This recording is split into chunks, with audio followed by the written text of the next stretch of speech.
မြင်နေကြဆိုလို့ရှိရင်နေကလူသုံးလို့ပြောလိုက်တော့ငါအသုံးဝင်တာပေါ့ပါပါတီချီဒီညီမတို့ relationship တစ်ခုစတင်လိုက်တယ်ပေါ့အဲ့စတင်တဲ့ relationship ကလည်းစစချင်းမှာတော့ healthy ဖြစ်တယ်အကုန်လုံးလည်းအဆင်ပြေတယ်တယောက်ကိုတယောက်လည်းအရန်ချစ်တယ်ဒါပေမဲ့အချိန်ကြာလာတဲ့အမျှတစ်ဖက်ကနေပြီးတော့ဘယ်လိုပြောအရန် toxic ဆန်လာတယ်ဒါပေမဲ့အဲ့ဒါကိုဒီ kid လူငယ်လေးအနေနဲ့ပေါ့နော်တချို့ဆိုလို့ရှိရင်ဒါကြီးကို toxic ဖြစ်နေလို့ဖြစ်နေမှမသိကိုပင်ပန်းနေလို့ပင်ပန်းနေမှမသိပဲအရန်ကတ်သွယ်နေတာပေါ့နော်ဟိုညီမတို့အခုမြင်နေကြဆိုလို့ရှိရင်နေကလူသုံးလို့ပြောလိုက်တော့ငါအသုံးဝင်တာပေါ့ဘာလို့အမျိုးပြန်ပြောတဲ့အထီကိုပေါ့နော်အရန် toxic ကို toxic ဖြစ်နေမှမသိရဲ့လူတွေရှိရပေါ့နော်အဲ့လိုမျိုးဆိုလို့ရှိရင်ညီမလေးတို့အနေနဲ့ပေါ့နော်ဒီဘယ်လို sign တွေက relationship တစ်ခုမှပြလာပြီဆိုလို့ရှိရင်ညီမလေးတို့ကအဲ့ဒီ relationship ကိုအများဆုံး break တ်တဲ့ဆိုရဲမေးခွန်းလေးပေါ့နော်အဲ့လိုမေးချင်တာရှင့်အရန်ကောင်းတဲ့မေးခွန်းလေးပါတော်တာအဲ့တော့ခုနကတော့ညီမလေးပြောသလိုပေါ့နော်ကိုကအဲ့လိုလိုသုံးလောက်ခံနေရရင်တော့မှပဲအဲ့လိုသုံးဖို့ကပျော်ပျော်ကြီးဖြစ်နေကြတာဆိုတော့အဲ့ဒါတကယ် emotional abuse လောက်ခံနေရမှမသိတာso emotional abuse ကိုသူကပညာသားပပနဲ့လုပ်နေရလို့ခေါ်တာပေါ့နော်ဘယ်လိုမျိုးလုပ်တာလဲဆိုတော့ဥပမာfor example ပေါ့နော်သူ့ရဲ့အမှားပဲဒါပေမဲ့သူ့အမှားကိုထောက်ပြလို့မရနိုင်ပဲနဲ့ကိုကြောင့်သူကဒီလိုမျိုးအမှားကိုလုပ်လိုက်ရပါတယ်ဆိုတဲ့ပုံစံမျိုးနဲ့ကိုယ့်ဘက်ကိုပြန်လှည့်လာတာတနည်းအားဖြင့် gaslighting လုပ်ခံနေရတာအဲ့ခါကျတော့ကိုကသူမှားနေတယ်ဆိုတာကိုသိသိနဲ့ကိုကခံလိုက်ရ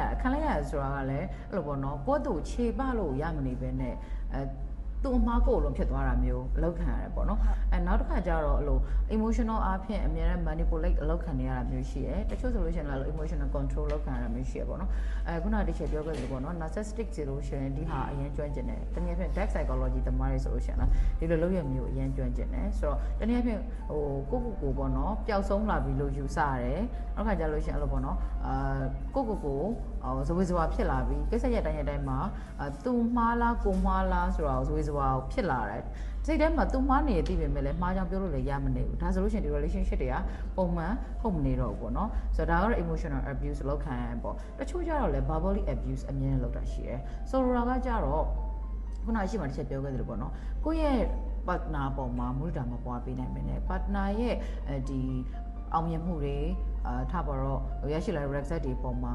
ဒီလောက်လေးကိုနေကဟိုဝန်တာနေရလားခုံယူနေရလားဆိုပြီးတော့ကိုယ့်ရဲ့အောင်မြင်ခြင်းတွေပေါ်မှာ appreciate လုံးဝမလုပ်ဘူးအမြဲတမ်းနှိမ့်ချပြီးတော့ဆက်ဆံနေတယ်အဲ့လိုမျိုးအမြဲတမ်းဆက်ဆံခံရတဲ့အခါမှာကြာလာတော့ကိုယုံကြည်ချက်တွေလျော့လာတယ်အဲ့လိုလုပ်ရက်တွေကကျတော့များသောအားဖြင့် narcissistic တွေကလုံးလေးလောက်ထားရှိတယ်ဆိုတော့ verbally abuse အမြဲတမ်းခံနေရပြီဆိုလို့ရှိရင်ငါ partner ဒီ narcissist လားဆိုတော့ဟာမျိုးတတိထားဖို့တော့လုပ်လာတယ်ပေါ့နော်ဒီ narcissistic နဲ့ပတ်သက်တဲ့အကြောင်းအရာတွေတော့တစ်ချက်ရှေ့မှာအများကြီးပြပေးခဲ့ပူပါတယ်ဆိုတော့တချို့နောက်တစ်မျိုးပေါ့နောက်တစ်မျိုးဆိုလို့ရှိရင်ကျတော့physical abuse လုပ်တာအဲ့တော့ relationship ဘွားလောက်မှာကလေးကတချို့ဆိုလို့ရှိရင်ခုနကခြေပြောခဲ့သလို anger issue ရှိတဲ့အခါကျတော့လက်ပါခြေပါတာဆိုတော့အဲ့လိုမျိုးဒီလက်ပါခြေပါလောက်တဲ့အကျင့်တွေပေါ့နော်ဒီဟာတွေကို relationship ဘောက်မှာလောက်ကလေးကလက်ခံထားမယ်ဆိုလို့ရှိရင်တကယ် partnership ဖြစ်လာပြီဆိုလို့ရှိရင်ဒါတော်တော်လေးအဆင်ပြေတဲ့အခြေအနေမျိုးရှိရပေါ့နော်ဒါကြောင့်မို့ကျွန်တော်တို့ကဒီ physical abuse လုပ်တဲ့သူဆိုလို့ရှိရင်လည်းဒါခုနဟိုတော်တော်ပြောသလိုပေါ့နော်ဒီ relationship ဒီလိုမျိုး sign နေရှိရဆိုလို့ရှိရင်လည်းဒီလိုမျိုးဆိုလို့ရှိရင်ဒါကိုကတခြားစဉ်းစားရတော့မှာပေါ့ဒီလိုအခြေအနေကြီးကိုငါတစ်သလုံးစင်ပြေမှာလားလက်ခံနိုင်မှာလားအဲ့လိုမျိုးဆိုလို့ရှိရင်တော့တချို့ဒီလိုမျိုးဆိုလို့ရှိရင်လည်းမရွေးသင့်ဘူးနောက်တစ်မျိုးကကြတော့ cheating အချိန်ချင်းလုပ်တဲ့သူတချို့တွေရှိရပေါ့နော်ခုနကပြောသလိုပေါ့ဒီလိုမျိုး cheat လုပ်လိုက်ရတာဒီ cheat လုပ်တဲ့အခြေအနေမရောက်သွားတာဒီကိုကြောင့်မို့လို့ပဲဖြစ်သွားတဲ့ပုံစံမျိုးတချို့ကပြောလို့ရှိရပေါ့နော်ကိုကပြန်ပြီးတော့ guilty mindset ဖြစ်တာပေါ့နော်ထားပါတော့ interview တစ်ခုမှာတော့ relationship မှာဖောက်ပြန်သွားတယ်ဆိုလို့ရှိရင်မပြစ်မစင်နေလို့နေကဟိုနေရဲ့ပုံစံကဒီလိုမျိုးဖြစ်လာလို့ဆိုတဲ့ပုံစံနဲ့သိရမလားအမျိုးသမီးတွေရဲ့ physical appearance ကို blame ပြီးတဲ့အခါကျတော့ shame လုပ်ပြီးတဲ့အခါကျတော့သူတို့နင်တို့ကြောင့်မို့လို့ငါတို့ဒီလိုလုပ်ရပါတယ်ဆိုတော့မျိုးပြောတယ်ပြီးတဲ့အခါကျတော့အဲ့ cheat လုပ်တဲ့ကိစ္စရက်ကိုလည်းအကျဉ်းချင်းအခါလုပ်နေတယ်ပေါ့နော်အဲ့လိုမျိုးဆိုရင်လည်းတချို့တို့ကစဉ်းစားရတော့မယ်ပေါ့နော်ဒါငါကလက်ခံမှာလားခွင့်လွှတ်ပေးမှာလားအဲ့တော့ရှိချင်းအကျဉ်းချင်းလုပ်တဲ့မျိုးဆိုလည်းဒါတချို့တို့က no ပေါ့နော်ဆိုတော့နောက်ဆုံးတစ်ခုကတော့ relationship မှာအများအား fears တွေနဲ့တွားနေရပေါ့နော်အများအားပဲဘာဖြစ်လာမှလည်းမသိဘူးအများအား anxiety တွေရှိနေတယ်အများအားပဲဟို relationship ကြီးကဘာဖြစ်တော့မလဲဆိုတာမသိဘဲနဲ့ဆွေးကြောင်မှုတွေအများကြီးရှိတယ်ဆက်လို့ကြမှုမရှိတဲ့ relationship ပေါ့တချို့ပုံမှာပြောခဲ့သလိုမျိုးအဲ့လိုမျိုး relationship ဆိုလို့ရှိရင်လည်းတချို့တို့ကအဲ့လို sign နေပေးနေတဲ့သူဆိုလို့ရှိရင်လည်းဒီလိုမျိုးလူကိုတချို့တို့ကရှက်လိုက်တဲ့နေလို့တချို့ကအကြံပေးကြပါတယ်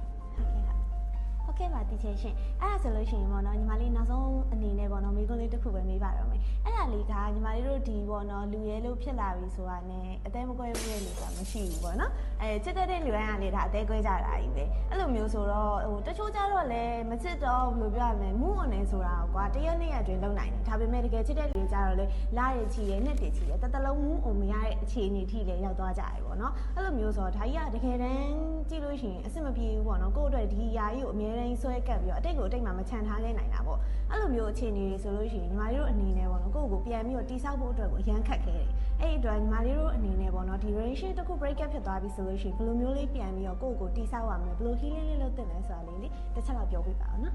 ်ဟုတ်ပါတယ်တော်ရာရေတော်ရာပြောရတယ်လို့ပဲပေါ့နော်relationship တွေမှာ break up ဖြစ်သွားလို့ရှိရင်အသေးကွဲတာပေါ့နော်အသေးကွဲရင်တော့အရင်ဆုံးဖြစ်တာကတော့ one နေတာပေါ့အဲ့တော့ one နေတယ်အဲ့ one နေတယ်ဆိုတဲ့အချိန်ကြာလို့ရှိရင်လည်းတချို့ကလေအဲ့လိုငိုချလိုက်လို့ရတယ်ပေါ့ပေါ့ပါကြီးကိုကြိုက်တော့ငိုချလိုက်အဲ့တော့ one နေတယ်ဆိုတဲ့ခံစားချက်ပြီးသွားရင်သူကနောက်မှာဘာဖြစ်လို့အဲ့လိုမျိုးဖြစ်ရလဲဘာဖြစ်လို့ငါ့ကိုဒီလိုလုပ်ရက်တွေလုပ်ရတာလဲယူကျုံမရဖြစ်လာတယ်ပြီးတော့လို့ရှိရင်နောက်တစ်ဆင့်အနေနဲ့တော့ဒေါသတွေထွက်လာတယ်အဲ့လိုတစ်ခုပြီးတစ်ခုဖြစ်လာတာပေါ့နော်အဲ့လိုဝမ်းနေတာယူကျုံမရဖြစ်တာဒေါသထွက်လာရင်ရဲ့နောက်ကနေမှတစ်ဆင့်ငါ့ကိုဘာလို့ဒီလိုလုပ်ရတာလဲ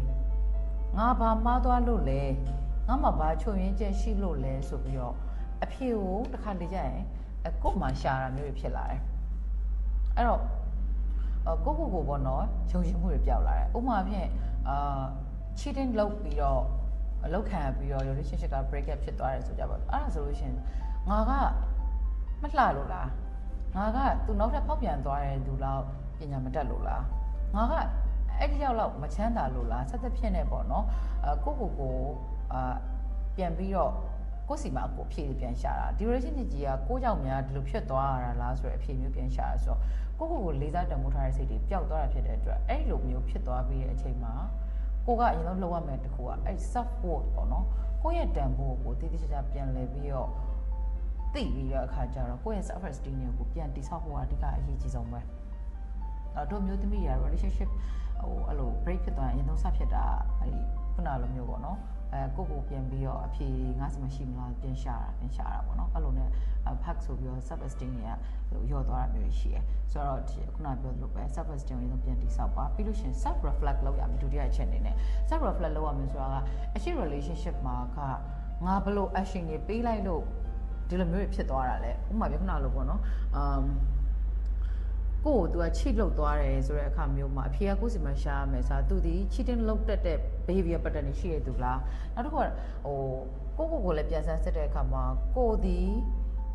ီအရန်အဲ့တော့စာပေးတဲ့သူလားတနည်းအားဖြင့်ကိုအရန် queue site တက်တဲ့သူပေါ့နော်ကိုကပဲအမြဲတမ်း queue site ပြီးကိုကပဲသူ့အရန် priority တွေပေးကိုကပဲသူ့အရန်အချိန်တွေပေးခဲ့လွန်တာမျိုးတွေလုပ်ပြီးတော့ကိုမှခုနပြောခဲ့တဲ့ boundaries ပေါ့နော်လုံးဝ boundaries မရှိအောင်ချစ်ပေးခဲ့လို့ရှိရင်လည်းခုနပြောတဲ့အသေးခွဲချိန်ကျအရန်ပို့ပြီးခံစားရတယ်ကိုကလုံးဝ emotional boundaries မရှိဘဲနဲ့သူနဲ့အဲ့လိုချစ်နေတဲ့အချိန်မှာတခြားတငယ်ချင်းတွေတော့မထားတော့ဘဲနဲ့သူ့ကိုပဲတရားလုံးပုံလိုက်တာ哦ဆိုတော့ conversation ကျရင်ငါဒီလိုမျိုးတွေကအရင် relationship မှာလုပ်ခဲ့တာတွေက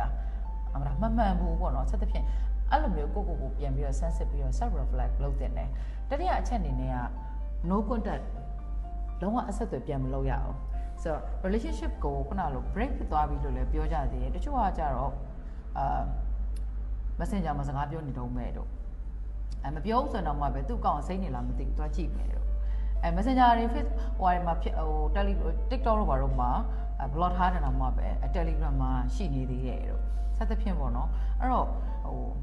contact မလုပ်တာကပို့ပြီးတော့မြင်မြန် healing ဖြစ်စေရတခုခုတန်နေရမှာ contact ရှိနေသေးတယ်မြအဲ့ relationship ကတကယ်ပြီးမနေဘူးပြောချင်တာကိုကအဲ့ဒီကနေတကယ်မလွတ်မြောက်ဘူးအဲ့ဒါမှကိုကမသိမတန်နဲ့ပိတ်မိနေတယ်နောက်တဲ့ relationship တစ်ခုကိုလည်းမစနိုင်ဘူးဖြစ်နေတယ်အဲ့တော့နောက်တစ်ခုကအဲ့ချိန်မှာတချို့က relationship တွေအဲ့လို break up ဖြစ်ပြီးသွားတယ်နောက်တစ်ခုကိုမြင်မြန်စဖို့လည်းတချို့တွေအားမပေးပါဘူးအချိန်တစ်ခုယူပြီးတော့ကိုအရှိ relationship မှာရှိခဲ့တဲ့ဒီ past trauma တွေကိုတခြား healing လုပ်ပြီးတော့မှနောက်တစ်ခုကိုတချို့တို့ကစစေချင်တာမျိုးပေါ့နော်နောက်တစ်ချက်ကကြတော့ဒီကိုယ့်ရဲ့ body နဲ့ mind ကိုပြန်ပြီးတော့တေချာလေးကဲပြန်လုပ်တာပေါ့နော်ကိုယ့်ရဲ့ body အတွက်ဆိုလို့ရှိရင်ပုံမှန်အဖြစ် exercise လုပ်ပေးတာမျိုးလေးတွေ diet ဖြစ်အောင် healthy food လေးတွေစားတာမျိုးတွေနောက်တစ်ခါကျတော့ကိုယ့်ရဲ့ mind အတွက်ဆိုလို့ရှိရင်လည်းတေချာလေးပေါ့နော်ကိုယ်စိတ်ကိုပြန်လဲကောင်းမွန်အောင်လို့ ဟိုဒီ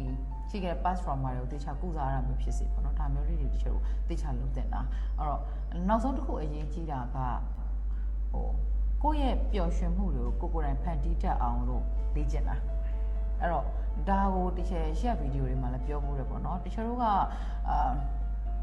ကိုယ့်ရဲ့ပျော်ရွှင်မှုကိုသူများစီကနေရှာဖွေတဲ့အခါမှာသူများအဲ့ဒီပျော်ရွှင်မှုကိုမပေးဘူးမဖန်တီးပေးဘူးဆိုရင်ကိုယ်မပျော်ရွှင်ရတော့ဘူးဒါမဖြစ်သင့်ဘူးလေနော်အဲ့ခါကျတော့တချို့တို့ကပျော်ရွှင်မှုကိုကိုယ်တိုင်ဖန်တီးတတ်တဲ့သူဖြစ်အောင်ကိုယ့်ရဲ့အင်နာတွေကပျော်ရွှင်မှုတွေကိုကိုယ်တိုင်သိအောင်လုပ်ချင်အဖြစ်ကိုယ့်ရဲ့ဘဝရဲ့ပျော်ရွှင်မှုအစစ်တွေကိုရှာဖွေကြပါလို့တချို့ကအကြံပြုချင်တယ်ဟုတ်ကဲ့ပါတီချေအခုဖြေကြရတဲ့အတွက်ကျေးဇူးတင်ပါတယ်ရှင်ကျေးဇူးပါတချို့ကလည်း